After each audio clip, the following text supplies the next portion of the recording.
পড়ানো হয়। সাধারণত এমনটাই ঘটে থাকে, কিন্তু এই ক্লাসরুমটি যেন অন্য কথাই বলছে। এখানে অনেকগুলো টিনেজার বাচ্চাকে আমরা দেখতে পাই, যাদেরকে এফবিএস খুবই ছোট বয়সে এখানে নিয়ে এসেছে। এখানে আমরা দেখি একটা সাজানো গোছামের স্কুল, কিন্তু সেখানে কোনো পড়ার বই নেই। আছে আধুনিক সব অস্ত্র আর মার্শাল আর্টের ট্রেনিং এবং কঠিন সব প্রশিক্ষণ।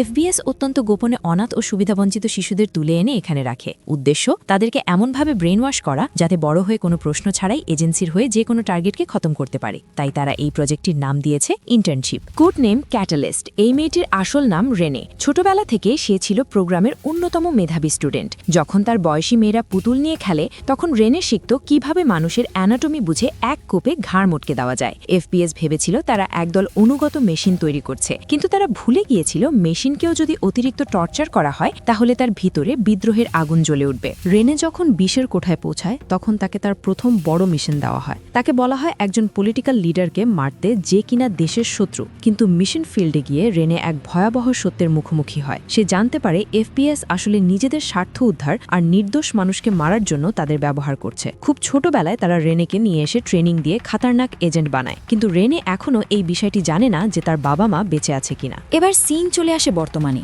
রেনে যখন এসব কিছু জানতে পারে, তখন তার ভিতরে প্রতিশোধের আগুন জ্বলতে থাকে এবং সে চিন্তা করতে থাকে, আমরা স্বাধীনভাবে জন্মেছি, প্রত্যেকটা সিদ্ধান্ত হবে নিজেদের স্বাধীনতা মতো। কেউ আমাদের কেন নিয়ন্ত্রণ করবে? কেন হাতের পুতুল বানাবে? আমরা সাধারণ মানুষ হিসেবে বাঁচব।